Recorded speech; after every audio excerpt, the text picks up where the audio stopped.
It's so nice to bask in this love atmosphere of devotees. As you said, it can't be equaled. Everyone's experience is important. Prabhupada interacted with each of us like Krishna did with the gopis. And each one thought, yes, Krishna knows me especially because of my personality. Prabhupada would tweak our imagination for Krishna. And he always was merciful, like, where are the brahmacharis?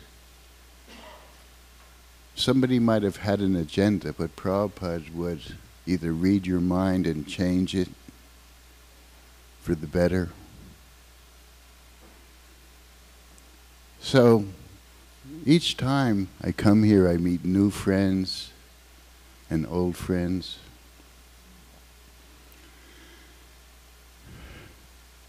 And hear new stories of how Prabhupada just touched each of us.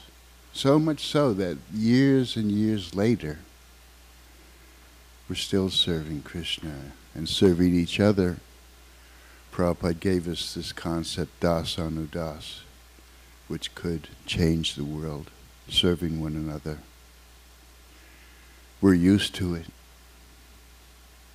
but it's really a beautiful thing, service attitude. Recently, in New Vrindavan, there was another mother of the Krishna movement. We have another one today. Thank you. Sally Agarwal, who was married to an Indian gentleman in Butler, Pennsylvania, a small mining town. And the grandfather sent a note that a Swami is coming from India and please host him. And she didn't know what would happen. She said, as the days progressed, she grew more and more in love with the Swami. He was so humble and unassuming and friendly and charming. And then he cooked. And he had this strange invention that he could cook everything in one tiffin, layer upon layer. And then when he cooked, it was so good that she asked, could you please cook all the time? Yes. And he did.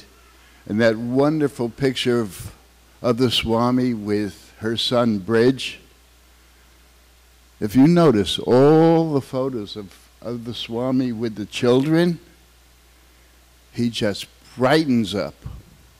They're the future, and they're innocent. They're the tabla rasa. They're a blank slate. They don't have bad habits yet. And he just embraces them. And then as they grow older, like Saraswati, he would tease them. Teasing by the Swami was really a nice thing. So she said that she was afraid when she saw the Swami leaving for New York. And I have this experience myself. When you travel, you have very little clothes and everything, but a lot of books. So he had a trunk full of books. But she was afraid. She said she was afraid that when he would go to New York, New York, another planet in itself, as you know, would just, he's too innocent. He's just from India, with his pointy Bengali gold shoes. Thank you very much. Prabhupada's chatter.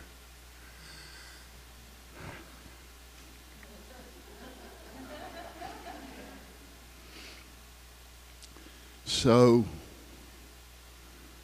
she was actually afraid for him.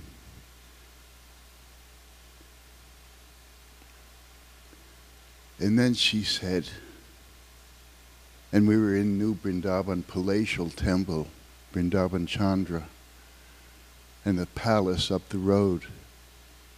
And she said, well, I guess he did all right. Wow. So he did all right. Wow. Because we're the manifestation. In one sense, all we have is each other. We have to continue serving and helping. And Prabhupada gave so many lessons. In India, I was sitting in the temple.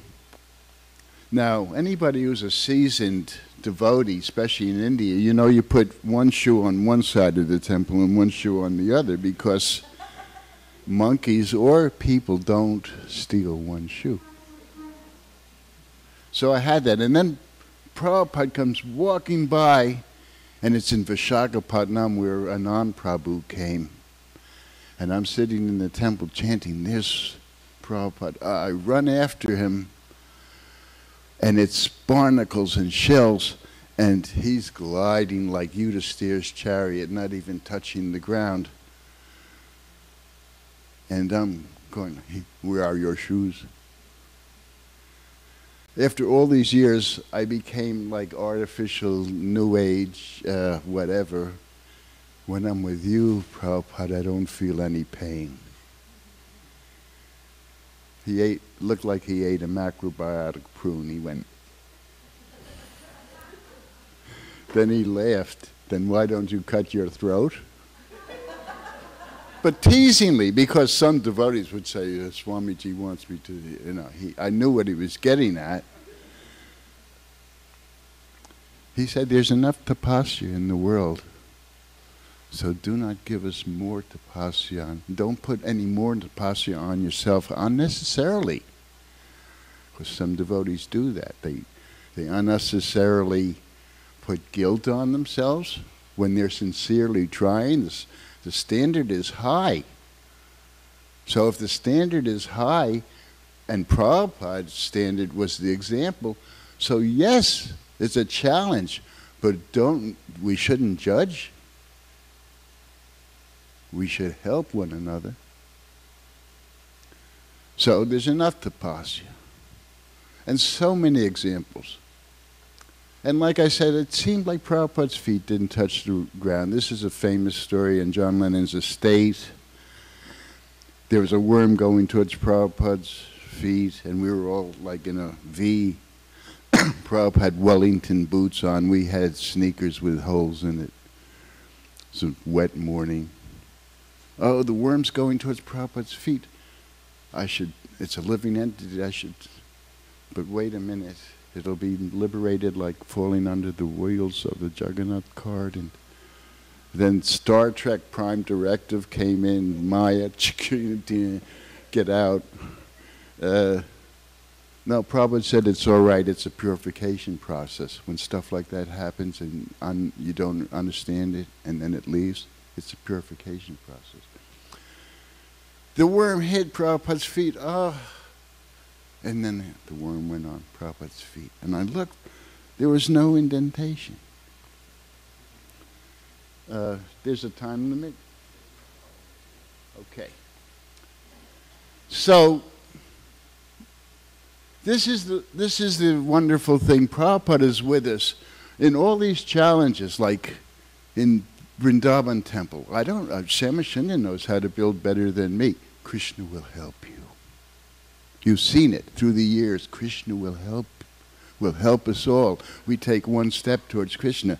And as Swarup said, I'm so glad he talked finally in public, where he said, that was then and this is now, because we have to find the common ground with people. Prabhupada's preaching lesson was he listened.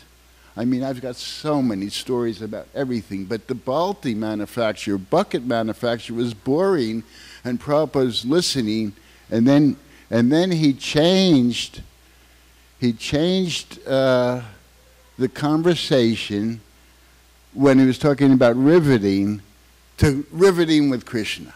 And that's the point. And do I have time for one last beautiful story? Pakistani-Indian War, Delhi. Everybody was blacking out the windows at night. I was afraid that they would try to bomb Delhi and it would hit Vrindavan instead. They were so incompetent.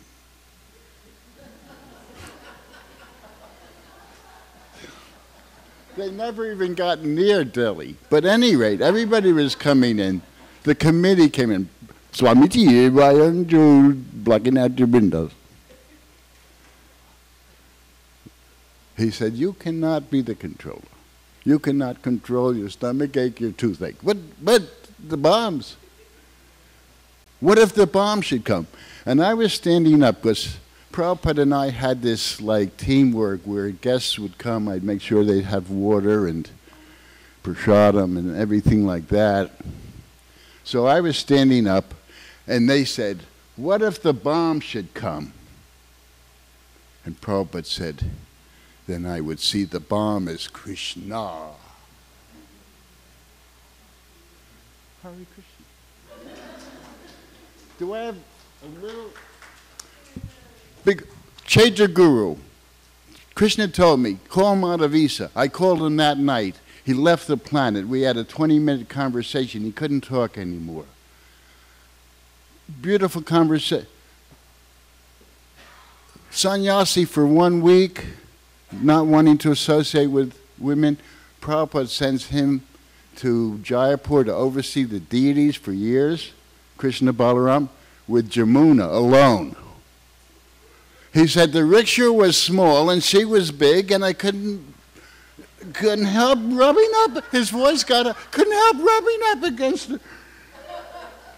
But after 2 days, gender didn't matter because of her devotion.